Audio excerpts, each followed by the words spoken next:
नमस्कार जय जगन्नाथ। आज मु एक गुरुत्वपूर्ण कथा कहवाई जाऊँगी। वेस्ट बेंगल रे जो भयंकर दृश्य आज सारा विश्व देखुची, बहुत दुख लगुच आमको जे इंडिया रो न्याय व्यवस्था केमती संकुचित हो जाइछि। तेणु मु प्रत्येक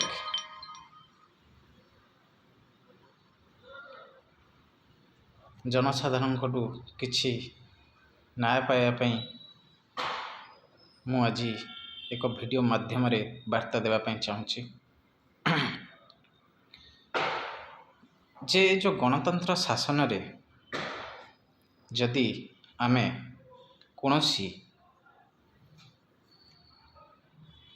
अन्य जोठी होउची जोठी अत्याचार होउची ताकू आमे जनसाधारण माने हस्तक्षेप न करते न करिवे तेबे आगको आहुरी भयंकर घटना आम आखि आगे घटीजीव। ये जो दृश्य सारा विश्व को दोहले देइची, जो लोमटांकरा दृश्य आज गोटे भौणीर जेमती अत्याचार भाव किछि युवक तार धर्षण करिसंती, ये इंडिया पाई गोटे लज्जाजनक विषय। तेणु मो प्रत्येक जस्टिस को रिक्वेस्ट करुच्ची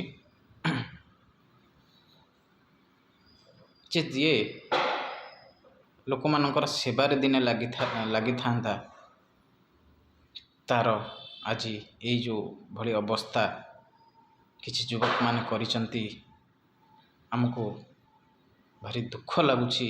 आमे गर्वर सहित भी कहि पाउने जे आमर गोटे भौणी आज ये भली शिकार हैला।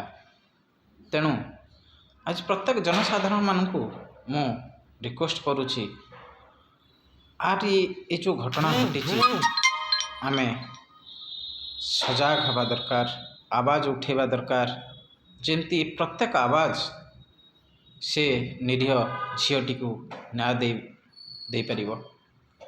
तेणु मु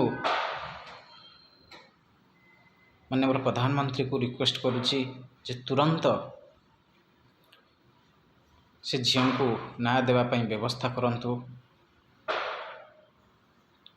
तन्न तन्न करी ये घटनार जांच हो, सीबीआई तदंत हो जे क्यों माने ये जो केस रे इन्वॉल्व अछंती आ कठोर कठोर कार्यानुष्ठान नवापाई मो भारतर महामहिम राष्ट्रपति को निवेदन करुची। ये वीडियो माध्यम मारे ये जो भयंकर लोमटांकुरा दृश्य आज इंडियार आईन व्यवस्था को पूरा दुर्बल कर देछि। तेणु संविधान जो डॉक्टर अंबेडकर संविधान लिखिथिले जे जड़े भूल करिछि माने ताकू निश्चिंत से दंड पाइबार उपयोगी। आमर जो भारतर संविधान व्यवस्था अच्छी कौनसी ये नहीं, आम इंडियार संविधान व्यवस्था को मो स्वागत जनाऊँगी। यही भली व्यवस्था कौनसी ये नहीं, किंतु से जो संविधान व्यवस्था को आमे समस्ते सम्मान दबा एवं प्रार्थना करिबा आम ए निरीह भौणीटी को केमती न्याय मिलू आ उपयुक्त दोषी माने दंड पांतु, तेबे जाई ए आईन व्यवस्था को समस्ते स्वागत करिवे। आउ ए जो भौणीटी आमर चली जाइछंती सेतिपाई मु भारतर युवपीढ़ी मानू रिक्वेस्ट करुच्ची, आम ए भौणी समस्ते ଭଗବାନଙ୍କ ପାଖରେ ପ୍ରାର୍ଥନା କରିବା ସେ ଯେଉଁଠିକି ଯାଇଛନ୍ତି ଭଲରେ ରୁହନ୍ତୁ ଏବଂ ପ୍ରାର୍ଥନା କରିବା ଯେଉଁମାନେ ତା'ର ଏ ଯେଉଁ ହତ୍ୟା କରିଛନ୍ତି ତାଙ୍କୁ କଠିନରୁ କଠିନ ଦଣ୍ଡ ମିଳୁ, ଏତିକି ମୁଁ ପ୍ରାର୍ଥନା କରୁଛି। ଜୟ ହିନ୍ଦ,